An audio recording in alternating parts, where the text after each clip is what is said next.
Have you ever wondered why crime scenes from sensational murders have been preserved over time, even decades later, for public viewing, for public voyeurism?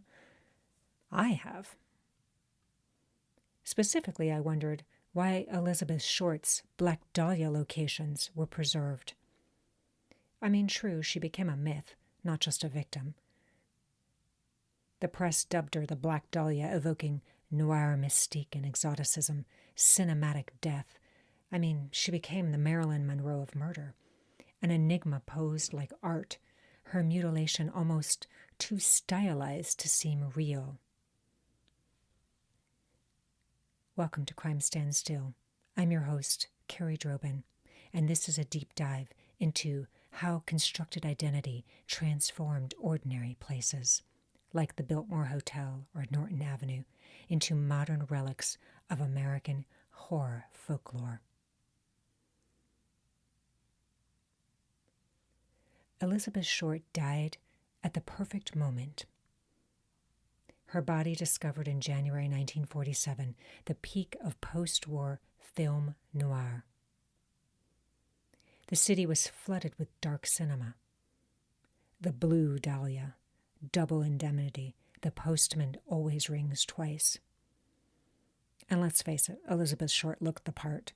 Dark hair, pale skin, stylish, vulnerable.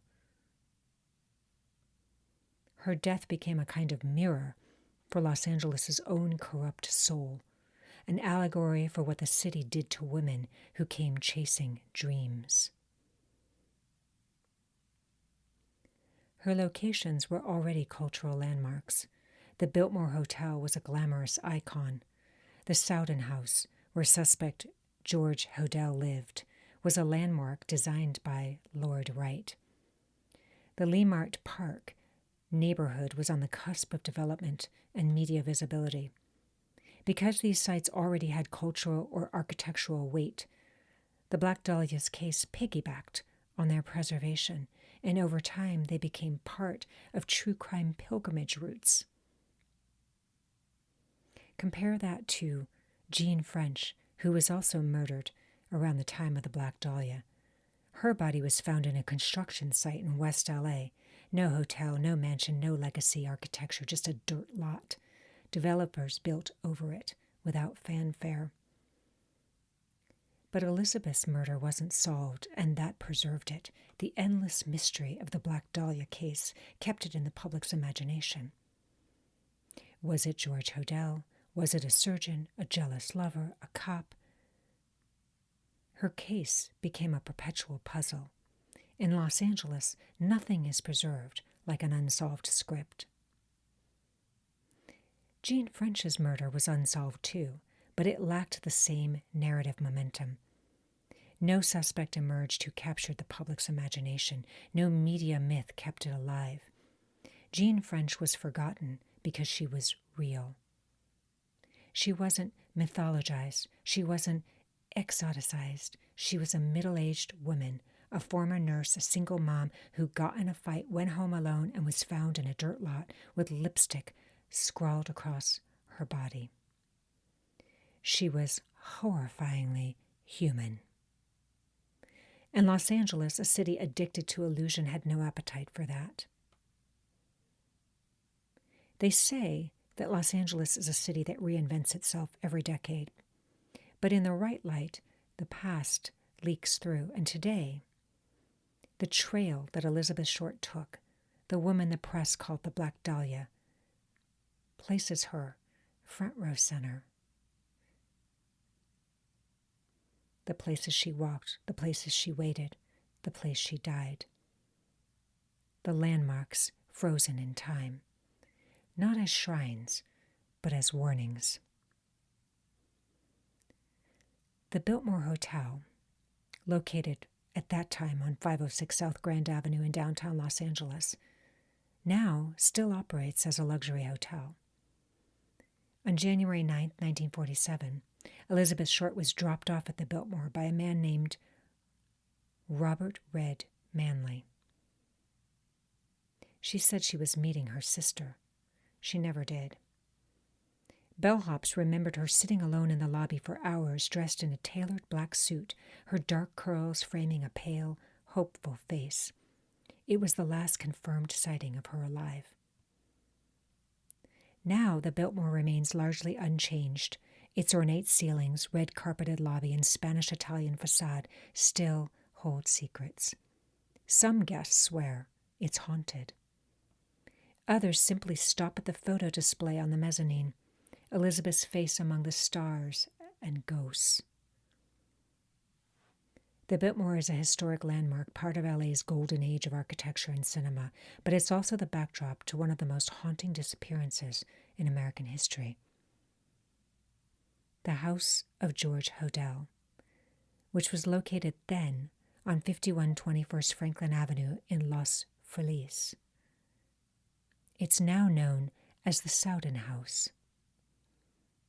Back then, it was built in 1926 by architect Lloyd Wright. This Mayan revival home was once the residence of Dr. George Hodel, the prime suspect in the Black Dahlia case. He held orgies here.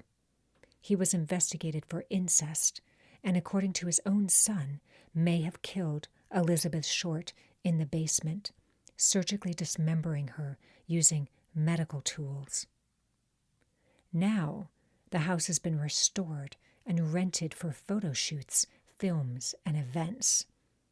The bones are the same: thick stone walls, hidden hallways, and an aura of theatrical dread. It's breathtaking and horrifying. It was preserved as a piece of architectural art. But for true crime devotees, it's a murder scene in plain sight, still standing, still watching. Leimert Park. Back then, it was 39th and Norton Avenue. Now, it's a quiet neighborhood street lined with modest homes. But on January 15, 1947, a mother pushing her baby stroller spotted what she thought was a discarded mannequin in a vacant lot. It wasn't. It was Elizabeth Short, cut cleanly in half, drained of blood, her body posed with ritualistic precision. Now the lot is gone. A house stands in its place. True crime pilgrims still stop there, quietly, often at dawn, to see if they feel anything. It wasn't preserved as a lot because LA erases. Developers built over the scene, but the street name, Norton Avenue, still echoes on every podcast and cold case file, including mine. The police station, LAPD headquarters in 1947, back then it was on 1st and Hill Streets, which was in the old Central Division. Now, the headquarters has moved. The original building was demolished. Back then, the press descended, hundreds of tips, dozens of suspects, 500 confessions. The detectives, many corrupt, fumbled the investigation. Whether through incompetence, political pressure, or fear, the case went unsolved. Now, the old station is gone, but the LAPD's failure to solve the Dahlia murder remains an institutional stain. So why wasn't it preserved? Because the city wanted to move on. But the case refused to die. It haunts every new generation of detectives. So you might ask, why do these places matter? Why haven't these places been razed? Why haven't we buried the past? Maybe because we can't. The Biltmore keeps Elizabeth Short's memory alive in velvet. The Sowden House hides it in stone. And Norton Avenue, well, it wakes up screaming. In a city built on reinvention, these places are reminders that beneath the palm trees and premieres, something unspeakable once happened. Maybe it still does. We remember Elizabeth Short because she became a ghost story.